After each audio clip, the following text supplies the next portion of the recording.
Well, howdy there, Internet people. It's Bo again.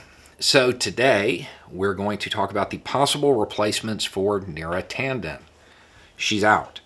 She had been nominated for Director of the Office of Management and Budget. That nomination either has been or will be withdrawn officially soon. So we have to talk about the possible replacements. When we talked about her, we pointed out she is status quo. She is status quo. Very establishment, very status quo. Clinton-Obama advisor, Center for American Progress, helped with the Affordable Care Act. All of the right qualifications to be a Democratic advisor. Okay? So, there are three names that are currently being floated that we know about. There could be others, but these are the three that we know of. One is Gene Sperling, who was a Clinton-Obama advisor, helped with the Affordable Care Act. Brookings Institute, rather than the Center for American Progress. There's a tie to Goldman Sachs in there. He was on the National Economic Council. Very status quo, very establishment.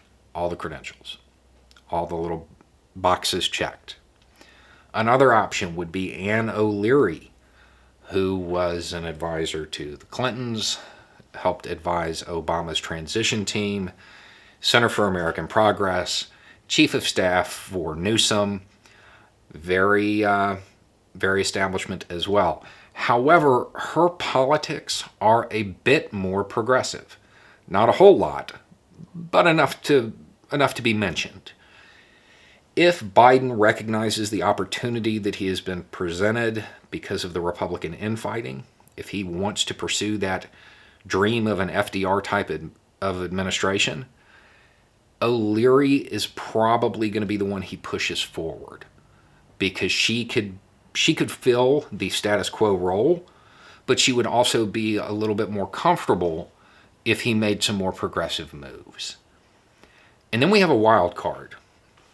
Shalonda Young. She was put forth by Biden as the deputy director for the same place, for the Office of Management and Budget. She is incredibly well liked by everybody. Even Republicans are like, hey, what about her? And she's gotten the nod from left-leaning Democrats. We don't know a whole lot about her. She was a staffer on the Committee for Appropriations in the House, became the director of that staff. And that's really all we know. Can't tell a whole lot about her stances based on that information. I think a whole lot of people are going to be rooting for her simply because she doesn't have any baggage. She isn't the standard Democratic advisor. She doesn't have all of those boxes checked.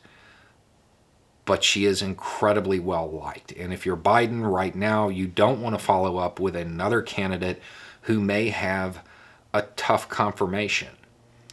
And she seems like she would just sail through it.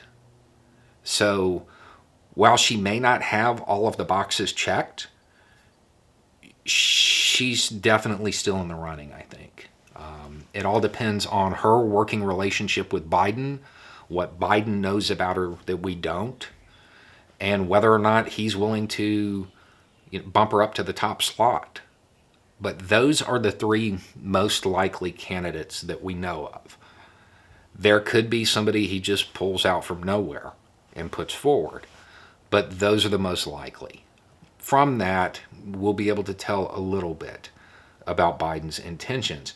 If he puts forth somebody that is completely status quo, we can assume that he either doesn't see the opening he's been given or he doesn't intend on pursuing it. So that's where we're at. As far as a prediction, I don't have one. No clue where it's going to go from here. Anyway, it's just a thought. Y'all have a good day.